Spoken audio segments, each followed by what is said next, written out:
ನಮಸ್ತೆ ಸ್ನೇಹಿತರೆ, ನಾನು ನಿಮ್ಮ ಕಲ್ಪವೇಂದ್ರ ಕಂಬಾಳು. ನನ್ನ ಯೂಟ್ಯೂಬ್ ಚಾನಲ್ಗೆ ಸ್ವಾಗತ. ಇವತ್ತು ಎಲ್ಲೋ ಒಂದು ಸಣ್ಣ ಕೆಲಸದ ಮೇಲೆ ಹೊಟ್ಟಿದ್ವಿ. ಸೊ ಕೆಲಸ ಬೇಗ ಮುಗೀತು. ಮುಗಿದ್ಮೇಲೆ ಎಲ್ಲರೂ ಒಂದು ಕಡೆ ಒಳ್ಳೆ ಜಾಗಕ್ಕೆ ಹೋಗ್ಬೇಕಲ್ಲ.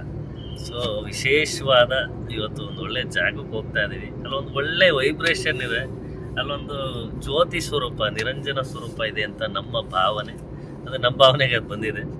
ಆ ವಿಶೇಷವಾದ ಜಾಗಕ್ಕೆ ಇವತ್ತು ನನ್ನ ಜೊತೆ ಕನ್ಸಂದ್ರದ ಅರ್ಚಕರಾದ ರೇಣುಕಾ ಪ್ರಸಾದ್ ಅವರು ಇದ್ದಾರೆ ನೋಡಿ.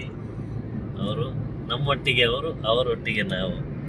ಇದು ನೆಲಮಂಗಲ ಮತ್ತು ಕುಣಿಗಲ್ ಹೈವೇನಲ್ಲಿ ದೊಡ್ಡ ಮುದಿಗೆರೆ ಅಂತೇಳಿ ಒಂದು ಆರ್ಚ್ ಬರುತ್ತೆ. ಅಲ್ಲಿ ಎಡಬದಿಗೆ ತಿರುಗಿದ್ರೆ ಒಂದು ಅರ್ಧ ಕಿಲೋಮೀಟ್ರ್ ಕ್ರಮಿಸಿದ್ರೆ ನಾವು ಹೋಗ್ಬೇಕಾಗಿರುವಂಥ ಜಾಗ ಸಿಗುತ್ತೆ. ಆ ಊರು ತುಂಬ ಪುರಾತನವಾದ ಊರು, ಗೊತ್ತಾಯ್ತಲ್ಲ. ಕೆಂಪಾಪುರ, ಕೆಂಪೇಗೌಡರು ಐಕ್ಯವಾದ ಪುಣ್ಯ ಸ್ಥಳ ನೋಡಿ. ಎಷ್ಟು ಚೆನ್ನಾಗಿ ಬೋರ್ಡ್ ಹಾಕಿ ಹೆಸರು ಕೊಟ್ಟಿದ್ದಾರೆ. ಆ ಹೆಸರು ಕೊಟ್ಟಿರೋದಕ್ಕಾದ್ರೂ ಬೆಲೆ ಕೊಡಬೇಕು. ಬಟ್ ಅಲ್ಲಿ ಆ ರೀತಿ ಇಲ್ಲ, ಜಾಗ ಇಟ್ಕೊಂಡಿಲ್ಲ ನೋಡಿ. ಎಷ್ಟು ತುಂಬ ಹಳೆಯ ವಾಸ್ತುಶಿಲ್ಪ ಇನ್ನೂ ಉಸಿರಾಡ್ತಿದೆ. ನನಗೆ ಯಾರಿಗೆ ಯಾವ ಕೈ ಹಾಕಿ ನನ್ನ ಜೀರ್ಣೋದ್ಧಾರ ಮಾಡ್ತಾರೋ ಅಂಥೇಳಿ. ಕೆಂಪೇಗೌಡರ ಹೆಸರು ಹೇಳ್ಕೊಂಡು ಇವತ್ತು ನಾವು ಬೆಂಗಳೂರಲ್ಲಿ ಅನ್ನ ತಿಂತೀವಿ, ಶಿವಗಂಗೆ ಭಾಗದಲ್ಲಿ ಅನ್ನ ತಿಂತೀವಿ. ರಾಜ್ಯದಲ್ಲಿ ಬೇಜಾನು ಭಾಳಷ್ಟು ಕೆರೆ ಕಟ್ಟೆಗಳು ಕಟ್ಟಿ ಅವಾಗಿನ ಕಾಲಕ್ಕೆ ಭಾಳಷ್ಟು ಜನ ರೈತರಿಗೆ ಅನುಕೂಲ ಆಗಂಗೆ ನಮ್ಮ ಕೆಂಪೇಗೌಡರು ಮಾಡಿಕೊಟ್ಟಿದ್ರು. ಅಂಥ ಕರುಣಾಮಯಿ, ಅಂಥ ಧೀಮಂತ ಒಬ್ಬ ಕೆಂಪೇಗೌಡರ ಐಕ್ಯ ಸ್ಥಳವನ್ನು ಈ ರೀತಿ ನಾವು ನೋಡ್ತಾ ಇದ್ದೀವಿ ಅಂದರೆ ಭಾಳ ಶೋಚನೀಯ. ಇದು ಭಾಳಷ್ಟು ಜನ ವಿಡಿಯೋಗಳು ಮಾಡಿದ್ದಾರೆ, ಭಾಳಷ್ಟು ಕಡೆ ಪೇಪರ್ಗಳು ಬಂದಿದೆ, ಟಿ ವಿನಲ್ಲಿ ಬಂದಿದೆ.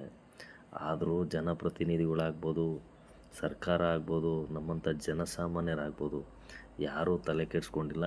ಇನ್ನೂ ನೆನೆಗುದಿಗೆ ಬಿದ್ದಿದೆ.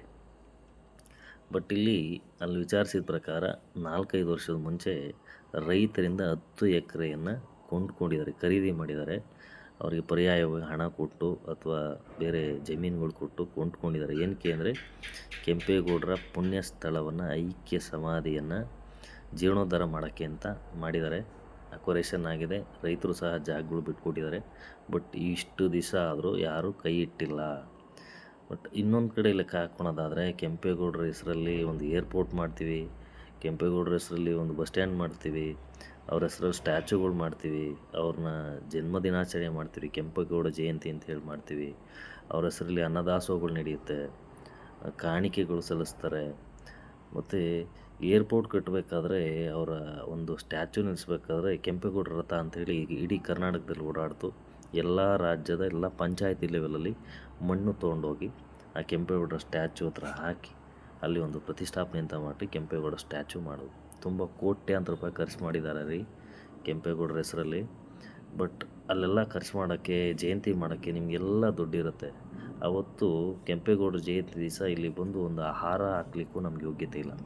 ಆ ಸ್ಥಿತಿಲಿ ನಾವು ಬದುಕ್ತಾ ಇದ್ದೀವಿ. ಎಷ್ಟು ಬೇಜಾರಾಗಬೇಕು ಹೇಳಿ.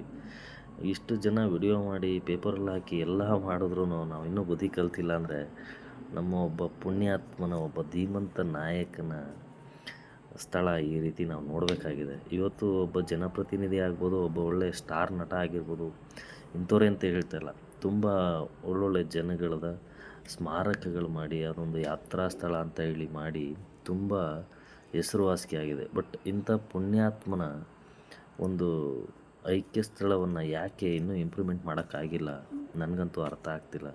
ಸೊ ಯಾವತ್ತು ಭಗವಂತ ಇವ್ರಿಗೆ ಬುದ್ಧಿ ಕೊಟ್ಟು ಇದಕ್ಕೆ ಕೈ ಹಾಕಿ ಜೀರ್ಣೋದ್ಧಾರ ಮಾಡ್ತಾರೋ ಕಾಯಬೇಕಾಗಿದೆ. ಬಿಟ್ಟರೆ ನಮಗೇನು ಬೇರೆ ದಾರಿ ಇಲ್ಲ ನೋಡಿ. ಇಲ್ಲಿ ವಾಸ್ತು ಕಪಿರಾಯ ಅಂತ ಹೇಳ್ತಾರೆ.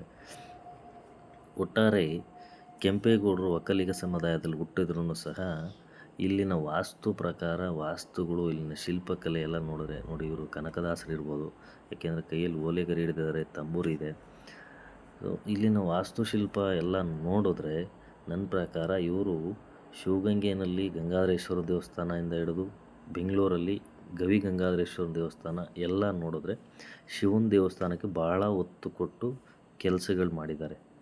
ಶಿವನಿಗೆ ತುಂಬ ಅತ್ಯಂತ ಪ್ರಿಯವಾದ ವ್ಯಕ್ತಿ ಆಗಿದ್ದರು ಅಂತ ನನ್ನ ಭಾವನೆ.